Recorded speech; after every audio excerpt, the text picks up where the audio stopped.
മക്കളെ, welcome back to the ജിപ്പോട്ട് English class. ഞാൻ നിങ്ങളുടെ സ്വന്തം പറഞ്ഞ താമസാണ്. സോ എല്ലാവരും എക്സാമിന് തിരക്കിട്ട് പഠിക്കുന്ന ഒരു ബിസി റഷിലായിരിക്കും അല്ലെ? യെസ്. എടാ, നമ്മുടെ ദ ചാമ്പ് എന്ന് പറഞ്ഞ ലെസണിന്റെ അകത്ത് വരാൻ ചാൻസ് ഉള്ള ഒരു ഇമ്പോർട്ടന്റ് ക്വസ്റ്റ്യൻ മിസ് ഇപ്പൊ പറഞ്ഞു തന്നാൽ എങ്ങനെ ഉണ്ടാവും? ഹൗ മിസ്, ഞങ്ങൾ അതിനാണ് വെയിറ്റ് ചെയ്തുകൊണ്ടിരിക്കുന്നത് അല്ലെ? യെസ്. അപ്പൊ മക്കളെ, നിങ്ങൾ നമ്മുടെ ചാനൽ ആദ്യമായിട്ട് കാണുകയാണെങ്കിൽ പെട്ടെന്ന് തന്നെ നമ്മുടെ ചാനൽ സബ്സ്ക്രൈബ് ചെയ്തോ. അതേപോലെ തന്നെ ഈ വീഡിയോ ഇഷ്ടപ്പെടുകയാണെങ്കിൽ പെട്ടെന്ന് തന്നെ ലൈക്ക് ചെയ്യുകയും ചെയ്യുക. അതേപോലെ തന്നെ ഫ്രണ്ട്സിനൊക്കെ ഷെയർ ചെയ്ത് കൊടുക്കുകയും ചെയ്യുക കേട്ടോ. പിന്നെ നമ്മുടെ ക്ലാസ്സിന്റെ നോട്ട്സ്, അതായത് ലൈവുകള്, പിന്നെ ഇതുപോലുള്ള ക്ലാസ്, അങ്ങനെ എല്ലാത്തിന്റെയും നോട്ട്സും കൂടുതൽ എക്സ്ട്രാ ക്വസ്റ്റ്യൻസ് ഒക്കെ നിങ്ങൾക്ക് വേണമെന്നുണ്ടെങ്കിൽ നമ്മുടെ വാട്സ്ആപ്പ് കമ്മ്യൂണിറ്റിയിൽ പെട്ടെന്ന് തന്നെ ജോയിൻ ചെയ്യേണ്ടതാണ്. സോ വാട്സ്ആപ്പ് കമ്മ്യൂണിറ്റിയിൽ ജോയിൻ ചെയ്യാനുള്ള ലിങ്ക് നമ്മുടെ കമന്റ് ബോക്സിൽ പിൻ ചെയ്ത് വെച്ചിട്ടുണ്ടാവും. അവിടെ നിങ്ങൾ ടച്ച് ചെയ്ത് കഴിഞ്ഞാൽ നേരെ നിങ്ങൾ നമ്മുടെ വാട്സ്ആപ്പ് കമ്മ്യൂണിറ്റിയിലേക്കാണ് എത്തുക. അപ്പൊ നമ്മുടെ എല്ലാ നോട്ട്സും അവിടെ നിങ്ങൾക്ക് നിങ്ങളുടെ വാട്സ്ആപ്പിൽ തന്നെ കിട്ടും കേട്ടോ. യെസ്. സോ ദ ചാമ്പ് എന്ന് പറയുന്ന ആ ഒരു ലെസണിലെ ഒരു സ്റ്റോറി ആണല്ലോ. നമുക്ക് 6th നമ്മുടെ ഈ ഒരു ആനുവൽ എക്സാമിന് ഒരുപാട് ക്വസ്റ്റ്യൻസ് ചോദിക്കാൻ ചാൻസ് ഉള്ള ഒരു ലെസൺ ആണ് ഏത്? ദ ചാമ്പ് അല്ലെ? യെസ്. അപ്പൊ ചാമ്പ് എന്ന് പറഞ്ഞ ലെസണിന്റെ അകത്ത് നമ്മുടെ രാധ അല്ലെ, Radha she was an excellent swimmer അല്ലെ, നല്ല സ്വിമ്മർ ആണ്. പക്ഷെ എന്ത് ചെയ്യാണ്, അമനും രഞ്ജിത്തും രാധേനെ ഒരുപാട് കളിയാക്കുന്നുണ്ട് അല്ലെ. അവക്ക് പല രീതിയിലും സ്റ്റൈലിലൊന്നും സ്വിം ചെയ്യാൻ അറിയില്ല എന്ന് പറഞ്ഞ് ഒരുപാട് കളിയാക്കുന്നുണ്ട്. ആൻഡ് ഫൈനലി വാട്ട് ഹാപ്പൻസ്, എന്താ ഉണ്ടാവുന്നത്? യെസ്, അമൻ പെട്ടെന്ന് ആ ഒരു അല്ലെ പുഴയുടെ അകത്ത് ഇങ്ങനെ മുങ്ങി പോകുന്ന സമയത്ത് രാധയാണ് അവിടെ അമനെ സേവ് ചെയ്യാനായിട്ട് എത്തുന്നത്. സോ എടാ, ആ ഒരു ദിവസം നിങ്ങൾ ഇന്ന് ഇമാജിൻ ചെയ്ത് നോക്കൂ. ആ ദിവസം രാത്രി രാധ അല്ലെ അമനെ സേവ് ചെയ്ത് കഴിഞ്ഞ ദിവസം, അമനെ ആ ഒരു വെള്ളത്തിൽ നിന്ന് രക്ഷിച്ച ദിവസം രാധ ഒരു ഡയറി എൻട്രി എഴുതുകയാണെങ്കിൽ അതെങ്ങനെ ഉണ്ടാവും നിങ്ങൾ ചിന്തിച്ചിട്ടുണ്ടോ? യെസ്. അപ്പടാ നമ്മൾ ഡിസ്കസ് ചെയ്യാൻ വേണ്ടി പോകുന്ന ആ ക്വസ്റ്റ്യനും അത് തന്നെയാണ്. Prepare a very short diary entry of Radha on the day she saves the life of Aman. അമന്റെ ലൈഫ് സേവ് ചെയ്യുന്ന ആ ഒരു ദിവസം രാധയുടെ മൈൻഡിലൂടെ കടന്നു പോകാൻ ചാൻസ് ഉള്ള തോട്ട്സ് എന്തൊക്കെയായിരിക്കും? മക്കളെ, നിങ്ങളൊരു ഡയറി എൻട്രി എഴുതുന്ന സമയത്ത് എന്തൊക്കെ കാര്യങ്ങളാണ് ശ്രദ്ധിക്കേണ്ടത്? ഫസ്റ്റ് തന്നെ അതിനൊരു ഡയറി പേജ് പോലെ നിങ്ങൾ തോന്നിക്കണം അല്ലെ മക്കളെ. നിങ്ങൾ ഒരു കാരണവശാലും എന്ത് ചെയ്യരുത്, ഈ ഒരു കാര്യം മറന്നു വരുത് കേട്ടോ. ഒരു ഡയറി പേജ് പോലെ അതിനെ തോന്നിക്കണം. ഓക്കെ. അപ്പൊ അതിനു വേണ്ടി നിങ്ങൾക്ക് ആ ഒരു ഡയറിന്റെ അകത്ത് പിച്ച് ചെയ്ത് പോലെ കണ്ടോ, ഇങ്ങനെയൊക്കെ വേണമെങ്കിൽ ഡിസൈൻ കൊടുക്കാം. എന്നിട്ട് ഒരു അല്ലെ വർഷം കൊടുക്കാം. ദെൻ ഒരു ഡേറ്റ് അല്ലെ, ജാനുവരി. അപ്പം ജാനുവരി അല്ലെങ്കിൽ ജാനുവരി എന്നുള്ള ഒരു മാസം കൊടുക്കാം. ദെൻ മന്ത്, ഇങ്ങനെയൊക്കെ ആക്കിയിട്ട് അതിനാ ഒരു ഡയറി പേജിന്റെ ഒരു ലേ ഔട്ട് നിങ്ങൾ കൊടുക്കാൻ വേണ്ടി ശ്രമിക്കണം. പിന്നെ നിങ്ങൾ ചെറിയ കുട്ടികളായതുകൊണ്ട് തന്നെ നിങ്ങൾക്ക് വേണമെങ്കിൽ ഡിയർ ഡയറി എന്ന് സ്റ്റാർട്ട് ചെയ്യാം. ഡിയർ ഡയറി എന്ന് സ്റ്റാർട്ട് ചെയ്യാം, ഒരു കുഴപ്പമില്ല. ദെൻ എടാ, ഈ ഡയറിക്കകത്ത് നിങ്ങൾ എന്തൊക്കെ കാര്യങ്ങളാണ് എഴുതേണ്ടത്? ആ തോട്ട്സ് അല്ലെ, നമ്മൾ 4th സ്റ്റാൻഡേർഡ് തൊട്ടിട്ടേ തോട്ട്സ് എഴുതി ശീലിച്ചിട്ടുള്ള ആൾക്കാരല്ലേ. സോ തോട്ട്സ് അല്ലേ. അപ്പൊ എന്തൊക്കെ കാര്യങ്ങൾ വേണം? അവൾ എന്തൊക്കെ ചിന്തിക്കുന്നുണ്ടാവും അല്ലെ. രാധേനെ അമനും രഞ്ജിത്തും they made fun of Radha അല്ലെ, ഒരുപാട് കളിയാക്കിയിട്ടുണ്ടായിരുന്നു. സോ മേക്ക് ഫൺ ഓഫ് എന്ന് പറഞ്ഞാൽ എന്താണ്? കളിയാക്കുന്നതാണ് കേട്ടോ. ഒരുപാട് കളിയാക്കിയൊക്കെ ചെയ്തിട്ടുണ്ടായിരുന്നു. ബട്ട് ഫൈനലി ആരാണ് അമനെ സേവ് ചെയ്യുന്നത്? രാധയാണ്. അപ്പം രാധ നൗ ഫീൽസ് പ്രൗഡ് അല്ലെ, ഭയങ്കരമായിട്ട് പ്രൗഡ് ആയിട്ട് ഫീൽ ചെയ്യുന്നുണ്ട്. She also feels very happy. എന്തുകൊണ്ടാണ് സന്തോഷാവുന്നത്?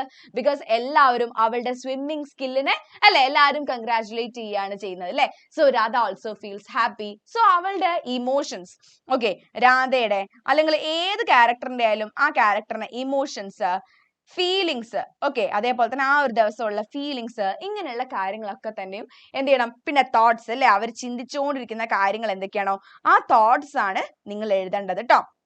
യെസ്. സോ ഇങ്ങനെയുള്ള കാര്യങ്ങളൊക്കെയാണ് നിങ്ങൾ നിങ്ങളുടെ ഡയറി എൻട്രിയിൽ ഇൻക്ലൂഡ് ചെയ്യേണ്ടത്. നോക്കാം. ഓക്കേടാ, ഇനി നമുക്ക് രാധ ആ ദിവസം എഴുതാൻ ചാൻസ് ഉള്ള ഡയറി എൻട്രി നോക്കിയാലോ? യെസ്, നോക്കിയടാ. Dear diary, today was a big day അല്ലെ, ഇന്ന് വലിയൊരു ദിവസമായിരുന്നു. We went for a picnic near the river. ഞങ്ങൾ പുഴയുടെ അടുത്ത് ഒരു പിക്നിക്കിനായി പോയി. Everyone was happy and playing in the water. അല്ലെ, എല്ലാവരും വളരെയധികം ഹാപ്പി ആയിരുന്നു, എല്ലാവരും വെള്ളത്തിൽ കളിച്ചുകൊണ്ടിരിക്കുകയായിരുന്നു. But then something scary happened. പക്ഷെ ആ സമയത്ത് something scary, എന്താണ് സ്കേറി എന്ന് പറഞ്ഞാല് പേടിപ്പെടുത്തുന്നത് അല്ലെ. എന്താണ് പേടിപ്പെടുത്തുന്നത്? അപ്പൊ എന്തോ ഒരു ഭീകരമായ അല്ലെ പെടുത്തുന്നത്. യെസ്, പേടിപ്പെടുത്തുന്ന അല്ലെങ്കിൽ ഭീകരമായ എന്തോ ഒരു സംഗതി നടന്നു. എന്താണ്? അമൻ went too far അല്ലെ. അമൻ ഒരുപാട് ദൂരത്തേക്ക് പോയി.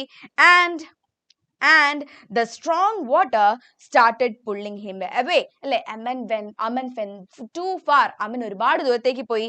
And the strong water, and ആ സ്ട്രോങ് ആയിട്ടുള്ള വാട്ടർ എന്താണ്? started pulling him away അല്ലെ, അവനെ ഒരുപാട് ദൂരത്തേക്ക് വലിച്ചുകൊണ്ട് പോകാൻ തുടങ്ങി. Everyone was shouting but no one could help. എല്ലാവരും ഇങ്ങനെ ഷൗട്ട് ചെയ്യുന്നുണ്ടായിരുന്നു അല്ലെ, ഒച്ച വെക്കുന്നുണ്ടായിരുന്നു. but no one could help, പക്ഷെ ആർക്കും സഹായിക്കാൻ കഴിയുന്നുണ്ടായിരുന്നില്ല. I didn't think much. ഞാൻ ഒരുപാട് നേരം ചിന്തിച്ചു നിന്നില്ല. I just jumped in. ഞാൻ എന്ത് ചെയ്തു? ഞാൻ വേഗം പുഴയിലേക്ക് ചാടി. The water was fast, but I swam as hard as I could. The water was fast. അല്ലേ, നല്ല സ്പീഡിലാണ് വെള്ളം ഒഴുകുന്നത്.